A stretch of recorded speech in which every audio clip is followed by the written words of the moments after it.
Global skill development mission में आपका स्वागत है। नेक्स्ट सेक्शन जो हमारे पास उपलब्ध है वो है कंट्रोल स्ट्रक्चर्स के रूप में, जो कि हम अपने प्रोग्राम्स में कंडीशंस लगाने के लिए प्रयोग कर सकते हैं। इसमें हम दो मुख्य कंट्रोल स्ट्रक्चर्स का अध्ययन करेंगे, इफ और स्विच। सबसे पहले हम बात करते हैं कि इफ की क्या आवश्यकता है। नॉर्मल प्रोसेस में जब भी हम किसी प्रोग्राम को एग्जीक्यूट करते हैं तो उसमें बारी बारी से ऊपर से नीचे की तरफ सभी स्टेटमेंट्स को एग्जीक्यूट किया जाता है। परंतु मान लीजिए कुछ स्टेटमेंट्स में कंडीशंस के आधार पर एग्जीक्यूट करना चाहता हूं, तो उस केस में हमें कंट्रोल स्ट्रक्चर्स की आवश्यकता रहती है, जिसमें इफ एक इंपॉर्टेंट कंट्रोल स्ट्रक्चर है। इसको हम कुछ इस प्रकार से समझते हैं। मान लीजिए हमारे पास इंटीजर मार्क्स एक वेरिएबल है और उस वेरिएबल में हम स्टूडेंट के मार्क्स को स्टोर करते हैं। अब यदि उस मार्क्स वेरिएबल में 60 से ऊपर मार्क्स हैं तो ये माना जाएगा कि उस स्टूडेंट की फर्स्ट डिवीजन है, और यदि उसके मार्क्स 60 से कम हैं तो ये माना जाएगा कि वो केवल पास है। तो इसका अर्थ ये हुआ कि हम केवल एक ही स्टेटमेंट को एग्जीक्यूट कर सकते हैं यहाँ पे, या तो उसके मार्क्स 60 से ऊपर हैं या 60 से नीचे हैं। और यहाँ पे यदि उसके मार्क्स 60 से ऊपर हैं तो हम चाहते हैं कि फर्स्ट डिवीजन प्रिंट करवाया जाए आउटपुट के रूप में, और यदि उसके मार्क्स 60 से कम हैं तो पास ओनली प्रिंट करवाया जाए आउटपुट के रूप में। इस प्रकार हमें एक स्टेटमेंट या एक ब्लॉक को एग्जीक्यूट करना है और दूसरे को नहीं। जब हम फर्स्ट डिवीजन प्रिंट करवाएंगे तो पास ओनली प्रिंट नहीं होगा, और जब पास ओनली प्रिंट करवाएंगे तो फर्स्ट डिवीजन नहीं होगा। ऐसी स्टेटमेंट्स का चुनाव हम कंडीशंस के आधार पर कर सकते हैं।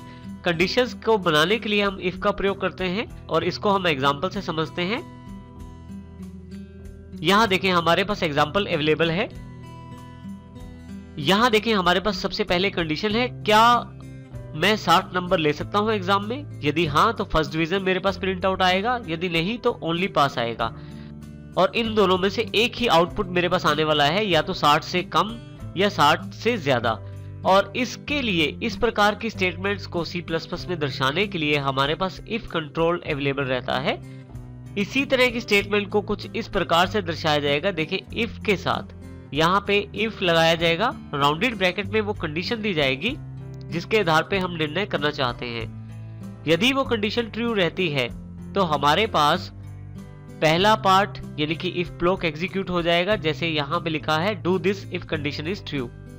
और यदि ये कंडीशन फॉल्स रहती है तो हमारे पास एल्स वाला पार्ट अर्थात एल्स ब्लॉक एग्जीक्यूट हो जाएगा, जैसे यहाँ लिखा है do this if condition is false.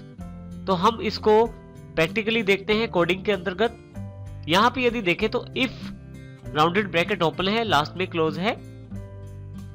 हमने यहाँ मार्क्स वेरिएबल को कंपेयर किया है ग्रेटर देन 60 के साथ।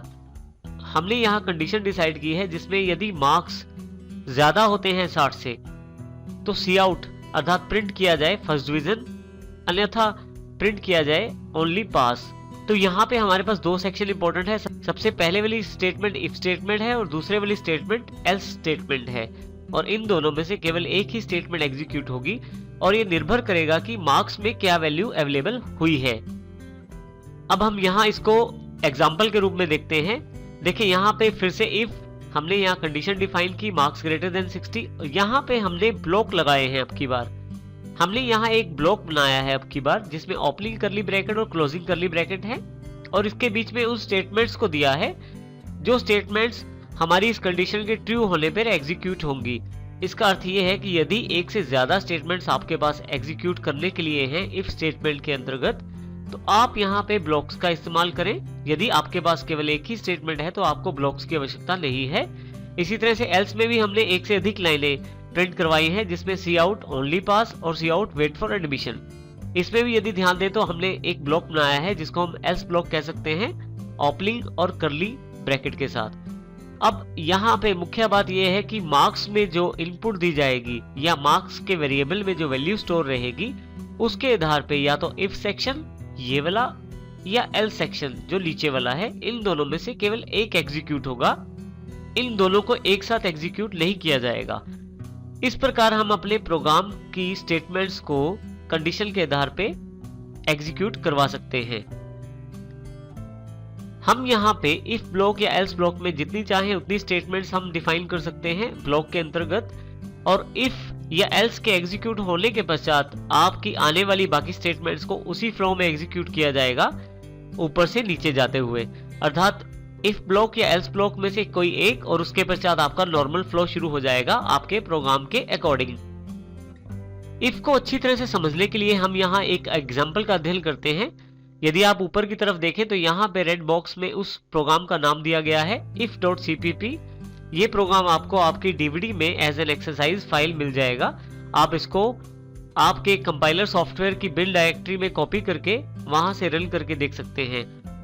अब यहां से हम इस एग्जांपल की बात करते हैं। देखिए, सबसे पहले हमने दो हेडर फाइल्स इंक्लूड की, iostream.h, conio.h। iostream जो हमने सी आउट और सी इन के लिए इंक्लूड की है, और conio.h जो क्लियर स्क्रीन और getch फंक्शंस को प्रयोग करने के लिए हमने यहाँ प्रोग्राम में शामिल की है, इंक्लूड की है। यहाँ हमारा वर्ड मेन के पश्चात ब्लॉक ओपन होने के पश्चात मेन प्रोग्राम शुरू होता है। सबसे पहले हमने एक वेरिएबल क्रिएट किया है इंटीजर मार्क्स। उसके पश्चात यहाँ पे मार्क्स को यूजर से एंटर करवाया है, जो सी इन के द्वारा मार्क्स में स्टोर की जाएगी वैल्यू। अब यहाँ पे यदि ये सेक्शन देखें तो सबसे इंपॉर्टेंट सेक्शन हमारे पास ये है। सबसे पहले इफ के द्वारा मार्क्स को चेक किया जाएगा, क्या वैल्यू मार्क्स में 60 से ऊपर है। यदि 60 से ऊपर है इस कंडीशन के अनुसार, तो हमारे पास इफ वाला पार्ट एग्जीक्यूट हो जाएगा, जो है see out you have got first division. परंतु यदि मार्क्स में दी गई वैल्यू 60 से नीचे है, तो यहाँ पे हमारे पास ये एल्स वाला ब्लॉक एग्जीक्यूट हो जाएगा, जो है you have passed your exam. तो इस प्रकार हमारे पास यहाँ पे इन दोनों स्टेटमेंट्स में से एक स्टेटमेंट एग्जीक्यूट होगी। यदि हमारी कंडीशन ट्रू होती है तो इफ स्टेटमेंट, अन्यथा एल्स स्टेटमेंट प्रिंट की जाएगी।